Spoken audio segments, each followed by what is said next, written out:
Olá, amados alunos! Essa é a correção completa do PET 1, semana 2, segundo ano, Química. Eu sou o professor TH e irei conduzir essa correção junto de vocês. Essa atividade está nas páginas 53 a 54 do PET 1. Amados, caso você queira ver uma solução, mais simples, mais, como se diz, resumida, você pode acessar o nosso parceiro, Geografidades. Lá eu faço a correção resumida, aqui eu faço a solução completa para que você aprenda mais, ok? Então vamos lá. Questão 1. Amados, aqui nós temos o quê? Nós temos que completar uma frase. Uma frase baseada no quê? No modelo de Thomson. O modelo de Thomson. Vamos aqui falar do modelo de Thomson. Na época, vou contar para vocês uma história. Tudo que tem na história científica se chama moda. Tem que ver o que está na moda. Na época de Dalton, o que estava na moda era o quê? O que estava na moda? E os gregos? Os gregos eles não tinham muito o que fazer, ficar pensando e tal. Enfim, não vou levar em consideração isso aí não. Um modelo apenas teórico para falar que o átomo é indivisível. Hoje a gente já sabe que ele é divisível, enfim. Na época de Dalton, a moda era o quê? Era a lei das proporções de Proust. Era a lei das conservações da massa. Então, ele fez o modelo atômico dele baseado em quê? Nisso. Em modelo de massa. Modelo de reação química. Ok? Então, foi baseado na lei de Lavoisier, na lei de Proust. Das proporções, né? Aqueles lá, o balanceamento, a gente tem que ter a mesma proporção, se multiplicar por 2, tudo é multiplicado por 2, dividir por 2, é tudo dividido por 2, enfim.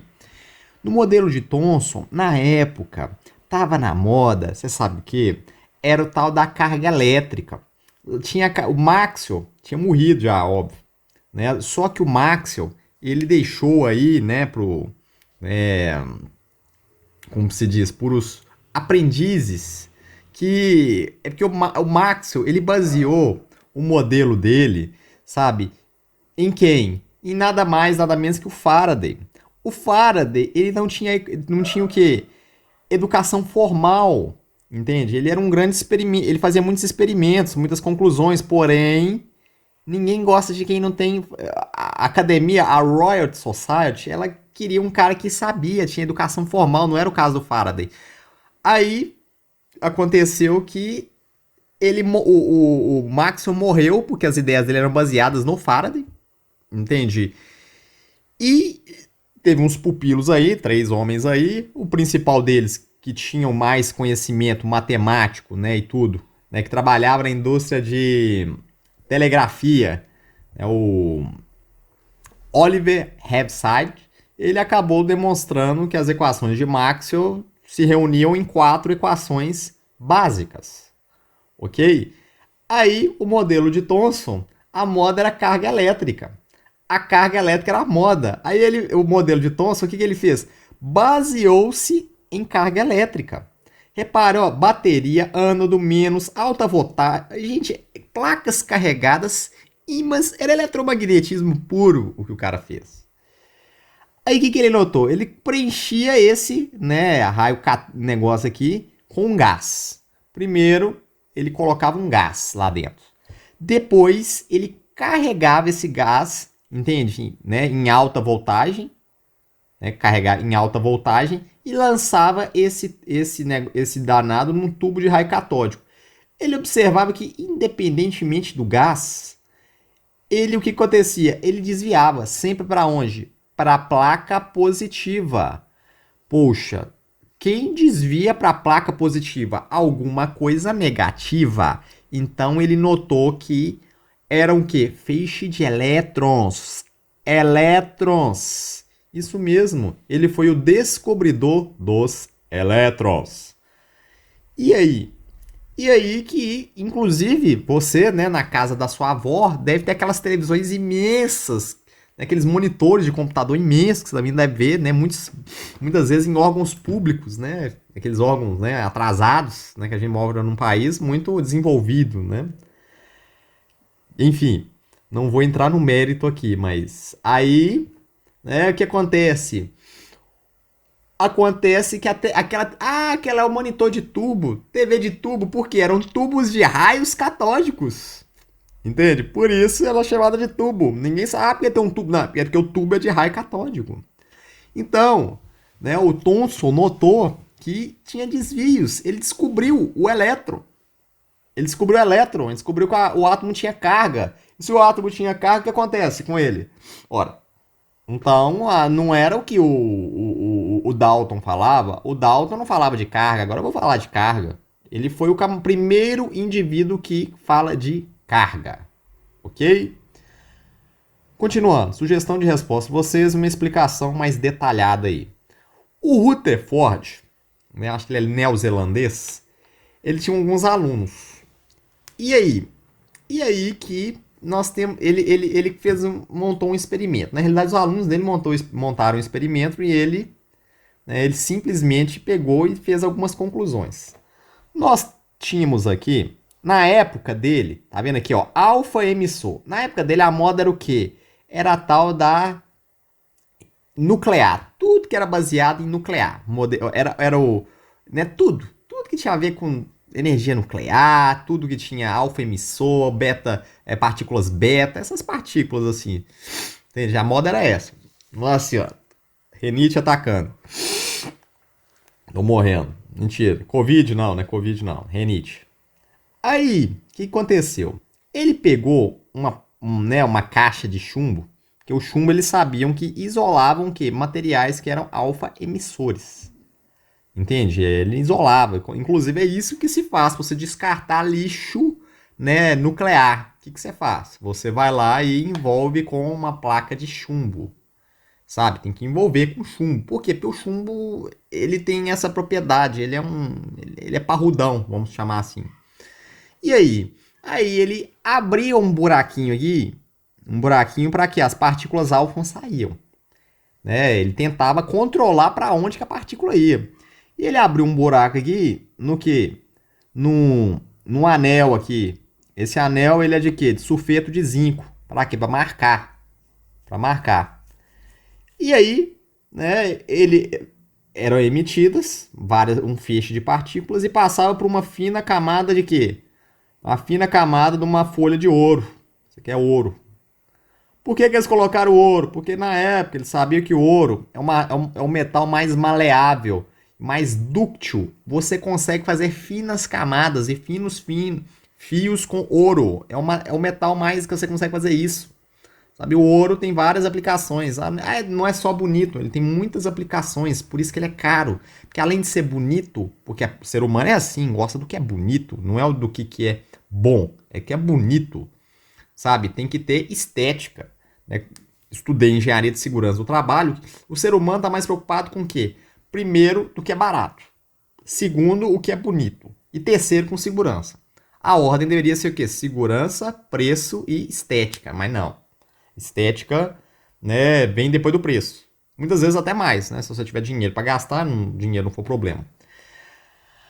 Aí, o que acontecia, né, com esse danadinho aí?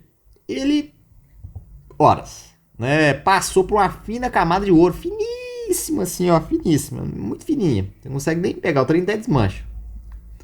E aí, eles notaram que algumas partículas alfa, elas passavam. As partículas alfa passavam. O que é a partícula alfa? A partícula alfa é um núcleo de hélio. Tirado o quê? Arrancando os elétrons. O núcleo, literalmente um núcleo de hélio. Ele notava. Por que ele colocou zinco? Para marcar. Dava umas bolotas onde que essa porcaria passava. Pá! Dava umas porradas aqui e voltar. Ele notou que algumas passavam com pouco desvio. E outras nem desviavam. Porém, outras voltavam. Aí ele pensou, peraí, como é que essa porcaria volta? Poxa, no modelo atômico de Thomson, as partículas positivas e negativas, elas eram o quê? Eu já vou até colocar lá mais para frente, na próxima atividade, na quinta atividade. Quinta? Não sei se é a quinta ou a quarta, enfim.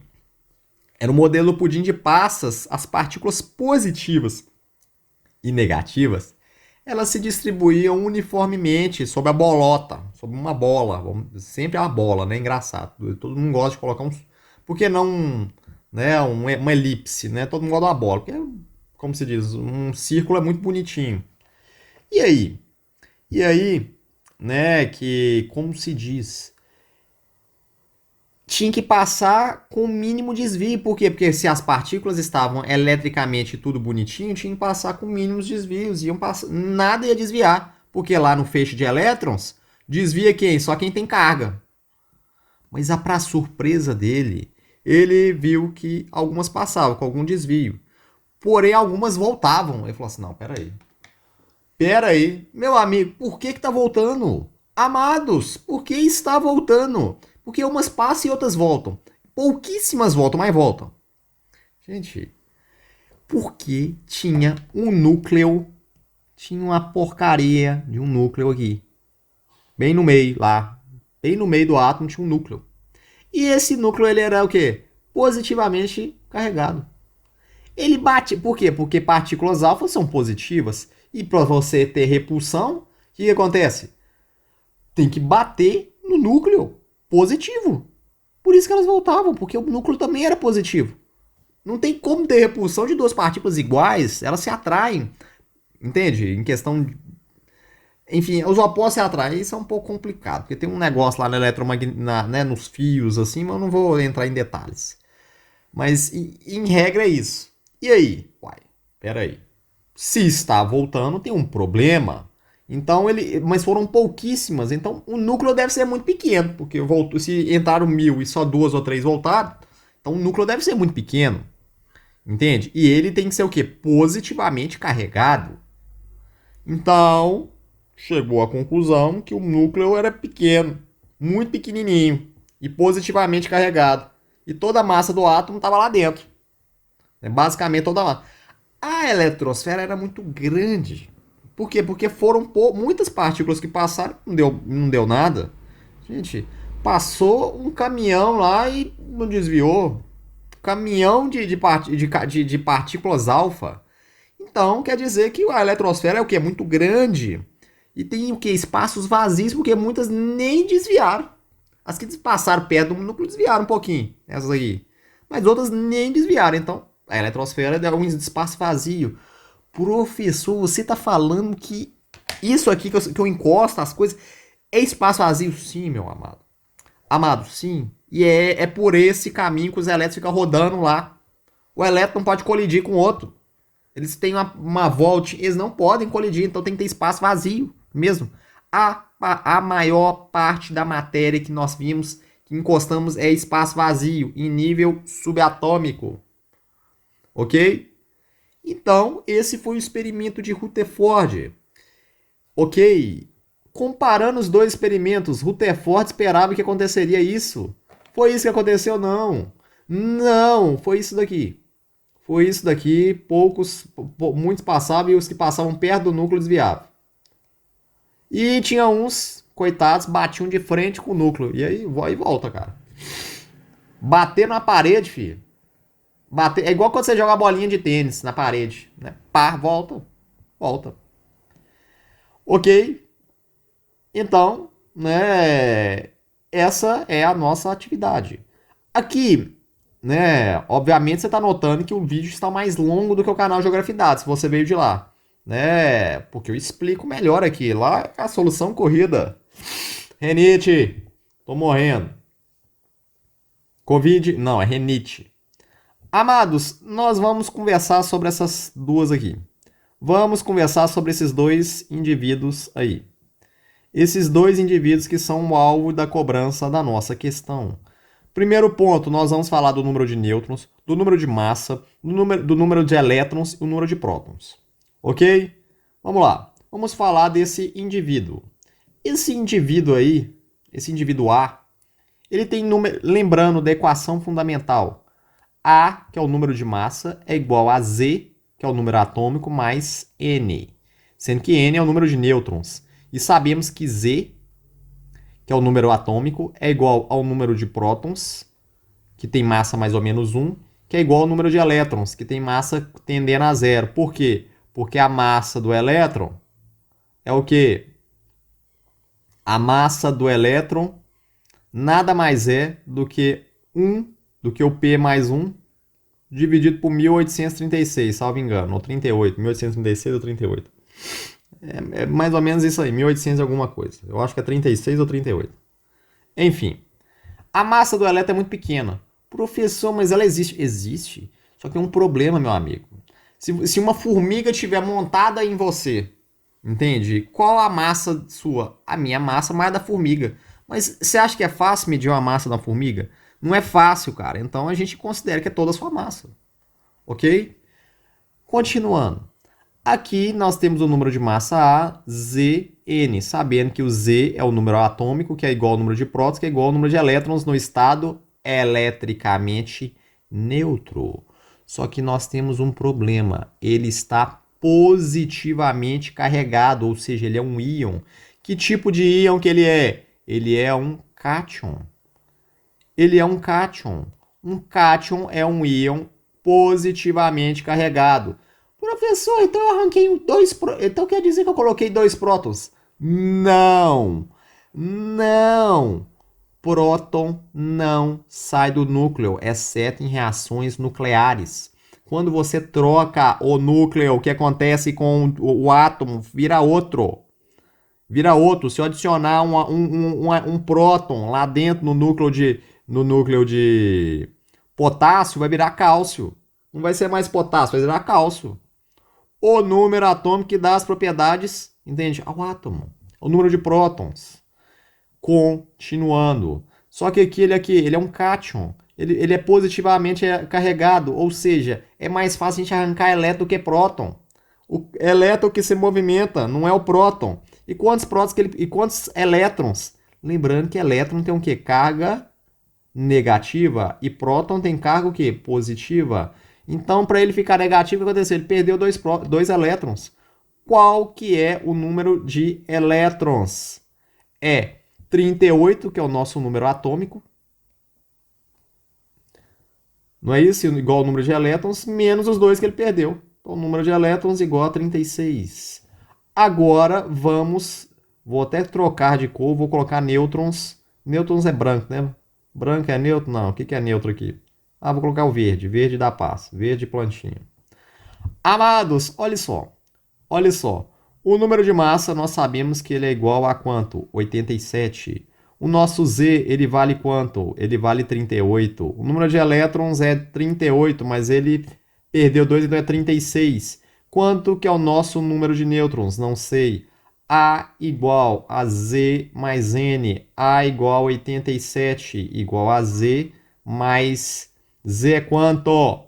Z é 38. Z é 38. Mais N. Então, meu número de nêutrons é igual a quanto? Meu número de nêutrons vão ser 49 nêutrons. Nêutrons a gente coloca 1 e 0 aqui. Por quê? Porque a carga dele é neutra, ele não tem carga elétrica. Ok? E massa o quê? Mais ou menos 1. Beleza? Então esse danadinho é um cátion. Tem massa, número de massa 87, 36 elétrons, 36 prótons e 49 nêutrons. Entendido? Tudo bem até aí? Então vamos para o nosso próximo indivíduo a ser estudado. Aqui nós temos o quê? Nós temos um íon. Por quê? Porque ele está carregado. Beleza? Deixa eu ver o meu modelo que eu fiz aqui. Ah, tá. Então tudo bem. Aqui eu já fiz a explicação lá do elétron e tal. Isso aqui é o quê? É um ânion. O que é um ânion? É um íon com carga o quê? Carga negativa. Nega. Nega. Aqui é pose. Cátion igual a pose. Nega. E aí? Quantos elétrons... Opa, tem que marcar aqui. Quantos elétrons ele tem? Ele tem... Não sei. Vamos pensar primeiro no número no número de massa dele. Qual é o número de massa dele? 75. 75. Professor, mas você não falou do nêutron. O nêutron é a partícula que está lá com o próton no núcleo. tem massa mais ou menos igual. Por isso que eu coloquei o que aqui? 1. Coloquei massa tendendo a 1, igual a do próton aqui. E a carga dele estava aqui em cima. A carga dele é mais ou menos é zero, e a do próton é mais, e a do elétron é menos. Ok? E aí? O número de massa dele é a soma do próton e do nêutron, que tem mais massa. A igual a 75. E quanto que vale o nosso Z, que é igual ao número de prótons, que é igual ao número de elétrons? Igual a quanto? 33. 33. Perfeito? Então, nós sabemos que a equação nossa é A igual... Perdão, é um igual, não mais. Igual a Z mais N. A vale 75, igual a 33 mais N. N, portanto, que é o número de nêutrons, é quanto? Fazendo 75 menos 33, encontraremos 42 nêutrons. Ok? Perfeito. Nêutron é verde, né? Deixa eu marcar aqui de verde. Verde. Verde. Plantinha. Plantinha, né? As plantinhas são... Recentemente arrancaram algumas árvores aqui, né? Na minha proximidade, ficou um calor do cão. Aí a explicação que temos é o seguinte: por que aqui fica mais fresco quando tem árvore, gente? Porque aquele calor que está batendo na superfície esquentando, o que acontece? Ele era absorvido lá pela fotossíntese. Pela fotossíntese, lá a plantinha absorvia calor. Para quê? Fazer fotossíntese. Continuando, número de nêutrons 42. E o número de elétrons? Número de elétrons é o quê?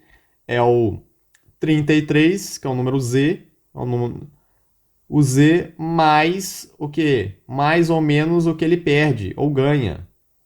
Ok? E aí, nosso Z vale quanto? 33.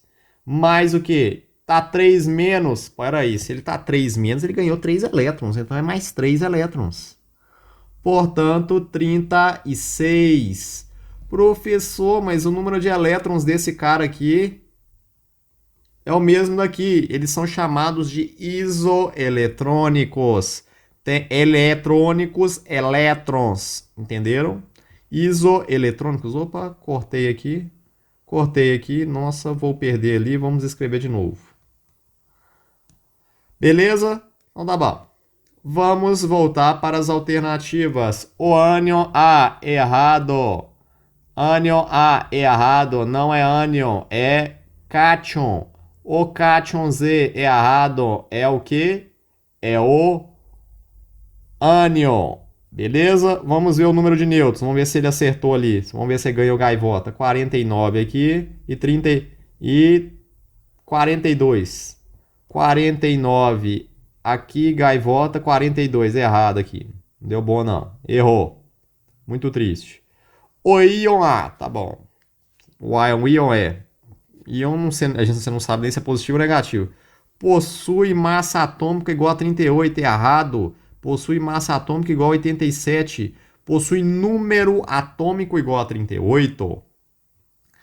Ânion Z tem 36 elétrons. Perfeito. Gaivota. Ânion, gaivota e...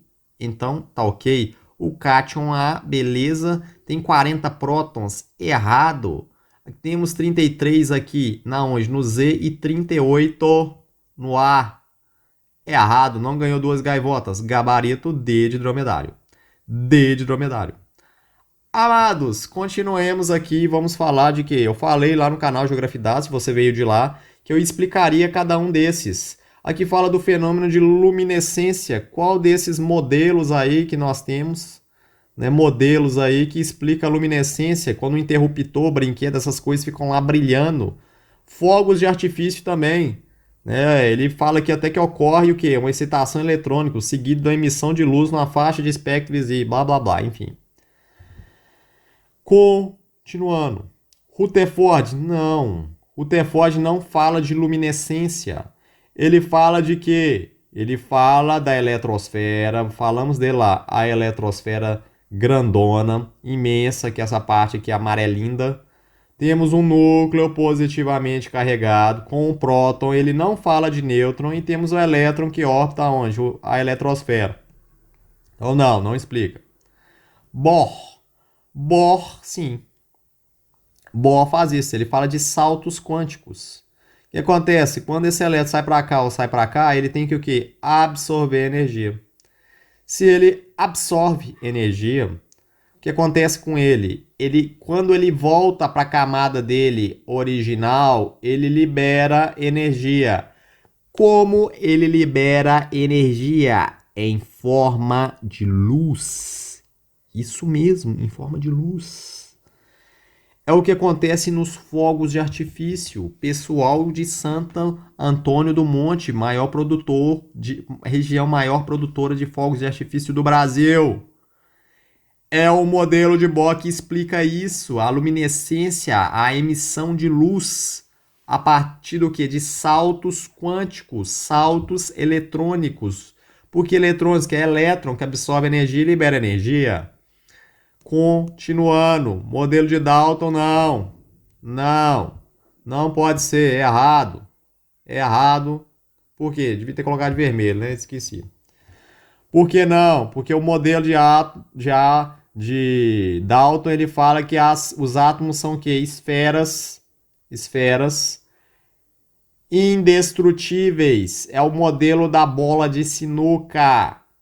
Indestrutíveis. Não fala nem de carga, nem de elétron. Como é que vai ter luminescência? Ele não fala nada. Então, não. É errado. Aqui de novo. Lavoisier, não. Lavoisier falava do que? Da lei da conservação da massa. O experimento dele foi com óxido de mercúrio, HGO. Aí isso aqui vira uma reação Hg. Isso aqui é sólido, né? Vermelho, inclusive. Vira o que? Hg.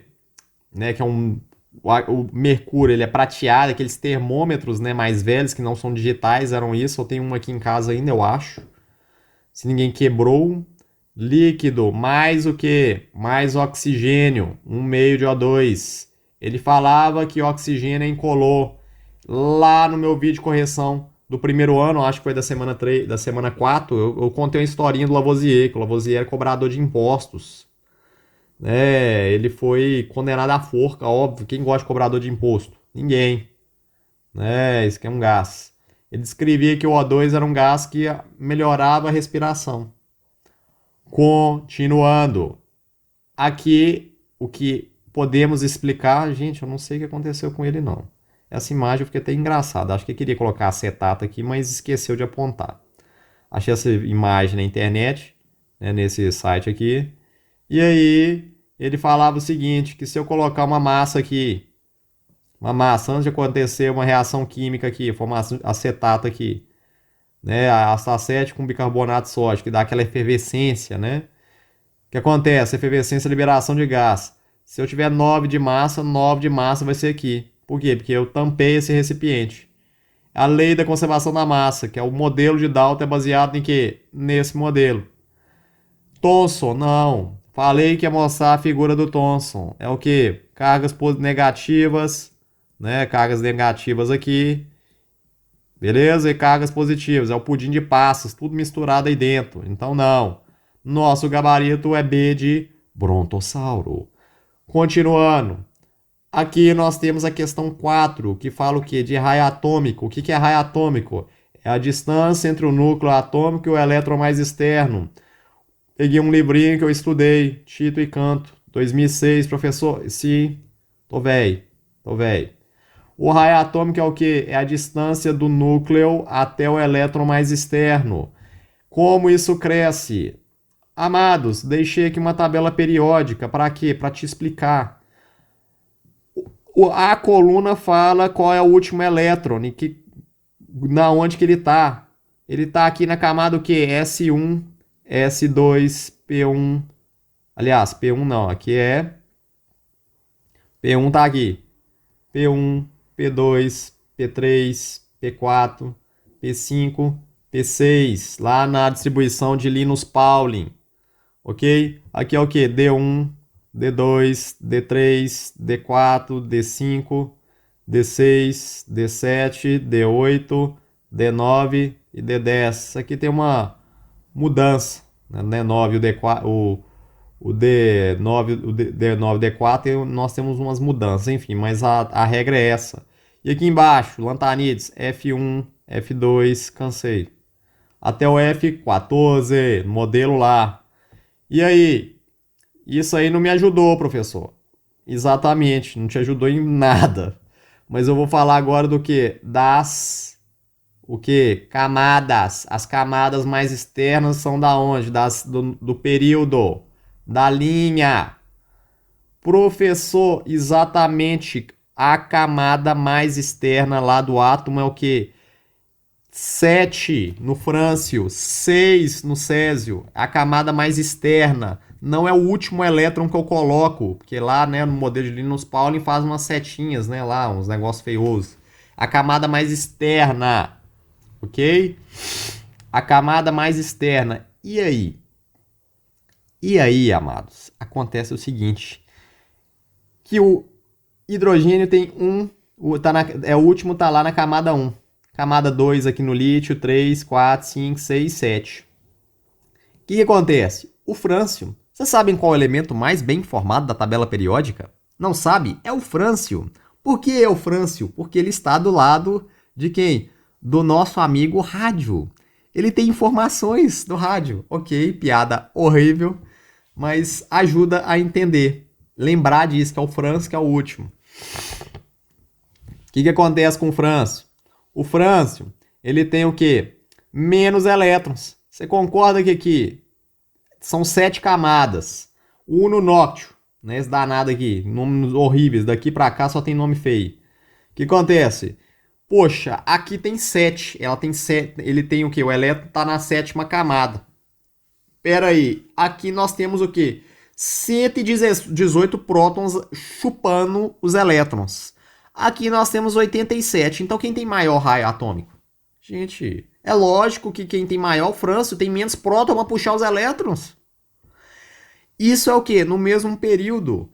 E aqui? E aqui é a mesma coisa. Por quê? Porque aqui a camada é maior. Aqui só tem camada de 2, imagina. Imagina aqui, são camadas, vão crescendo. Aqui tem uma, qual que tem maior raio? O que tem maior raio é a última aqui. Aqui, 1, 2, 3, aqui, ó. 1, 2. Aqui são 2, né? Duas aqui. 2, 2, 3, 4. Então, 2, 3, 4. Aqui tá na linha 4, né? Quem tem mais raio atômico? O bromo, que tem, olha lá, 1, 2, 3, 4 aqui, né? Aí, eu vou até colocar de outra cor aqui. Colocar de vermelho. Você acha que é o bromo que tem isso daqui? Ou você acha que é o flúor que tem isso aqui? É óbvio que é o bromo. Cresce o número de camadas aqui numa mesa coluna de cima para baixo e da direita para a esquerda, porque o frâncio tem menos prótons puxando, porque é 7. Então como é que eu faço isso? Eu faço assim, é exatamente assim, o pessoal fazia assim, né? Assim. Ok? É assim que funciona. Entendeu? Continuemos, agora vamos falar de energia de ionização. Energia de ionização, gente, é a energia mínima necessária para você arrancar um elétron de quem? Do átomo ou do estado fundamental que você quer, de quem? No estado gasoso. Você concorda que, vamos falar de professora e tamanho da sala de aula. Você acha que é mais fácil o quê? Renite, tô sofrendo. Olha só. Você acha que é mais fácil arrancar elétron de um átomo pequeno aqui ou de um átomo grande? Gente, vamos pensar em fazer bagunça. Ok? Você acha que é mais fácil fazer bagunça na sala grande ou na sala pequena? Na sala grande, que tem mais alunos. Então a energia de ionização ela cresce da onde? Da esquerda para a direita e daqui para cá. Por quê? Porque a professora não tem ela não tem muito controle aqui, porque a turma é muito grande, então é mais fácil fazer bagunça. Mas uma turma pequena aí já não é tão fácil. Então eu preciso de mais, né? Eu não sei, eu tenho que fazer mais auê. Uma turma pequena, né? Entendido? Energia de ionização, quanto maior o negócio, mais fácil de arrancar. É igual o Covid, tem gente demais, por isso que é tanta gente tá morrendo. Se tivesse pouca gente, ia morrer menos gente, é óbvio, é proporcional mais ou menos. E também proporcional ao comportamento, né, imbecil das pessoas. O negócio tá falando para ter isolamento social, as pessoas continuem reunindo, é lógico que vai ter mais. Vai ter mais, infelizmente vai, claro que vai. Porque, uai, o cara tá reunindo mais. Entendido isso, amados? Então tá bom, amados. Então a energia de ionização cresce da esquerda para a direita é inversamente o quê? É inversamente, opa, até deixei aqui, é inversamente proporcional, vou até escrever de lá. Inversamente proporcional ao quê? Ao raio atômico. Entendido? Continuando. Aqui, né, falei aqui, né, mais ou menos aqui que é a energia de ativação, você tem aqui no estado gasoso, né, uma substância aí, um elétron, no caso, né, elétron não, o sódio aqui no caso, ele recebe a energia e o que? Ele libera um elétron, tem que arrancar um elétron. O átomo não quer perder um elétron fácil. Enfim. Continuando. Afinidade eletrônica. É energia de quê? Liberado quando eu dou elétron. Se aqui é quando eu arranco, aqui é quando eu faço o quê? Eu dou elétron. Eu dou um elétron. Um átomo neutro aqui, né, no estado gasoso. Enfim, é quando eu dou um elétron. O que acontece? É a mesma coisa. Afinidade eletrônica. É a mesma coisa que acontece. Entendido? Olha lá, mesma coisa. Por quê? Porque aqui, quanto menor a substância, mais tarado por elétron ele é. Mas o flúor, que esse cara que tá aqui é o tarado por elétron. Professor, mas aqui não tem, aqui mostra a coluna 18 e aqui tá meio em branco. Exatamente, porque gás nobre não gosta muito de ganhar elétron, tem nada, a gente despreza, a gente nem estuda gás nobre nesse caso. Mas não vou entrar no mérito porque a atividade não pergunta isso. Ok? Continuando. Eletronegatividade. Amados, qual a diferença de eletroafinidade de eletronegatividade? A eletronegatividade é uma tendência do átomo receber ou o quê? Ou simplesmente o quê? Ganhar ou perder elétrons. A gente fala de eletronegatividade quando você tem uma reação química. Quando você tem uma reação química. Quando você tem uma reação química, você fala de eletronegatividade. Você não fala fora do contexto de eletronegatividade. Você vira e fala, por quê? Mas você pega o hidrogênio. O hidrogênio ele pode ser mais um ou menos um. Por quê? Porque quando ele está com metal, ele é menos um. Exemplo. NaH. É hidreto de sódio. Ele tem o quê? Ele recebe elétron. Mas no HCl, por exemplo, não. Ele perde elétron. Para quem? Para o Cl. Os metais têm tendência de dar elétrons e os ametais de absorver. Só que dentro dos ametais tem o tarado por elétrons. Quem é o tarado por elétrons? Esse sujeito aqui. Olha lá. O flúor. Ele é o mais eletronegativo. Ele é o cara tarado por elétrons. Então, como é que a gente faz isso aqui? Pra cá e pra cá. Beleza? Entendido? Aqui, né, tem uma tabelinha aqui, tudo bonitinho. Mas, como se diz, deixei aí uma ilustração para você. Repara que aqui nem coloca gases nobres, porque gases nobres nem participa normalmente de reação química. Com gás nobre é aquele cara que gosta muito de misturar. Eu tenho um colega, cujo nome não posso revelar, que o apelido dele na faculdade era de gás nobre. Porque ele não é um cara que gosta de sair, né? Ele não é um cara que gosta. É um cara... Ele só tinha a turminha dele lá e tal. O apelido dele é gás nobre. Eu não gostava. A gente chamava ele pra sair e tal. Não sei o que. Era um cara complicado. Continuando. Aqui nós temos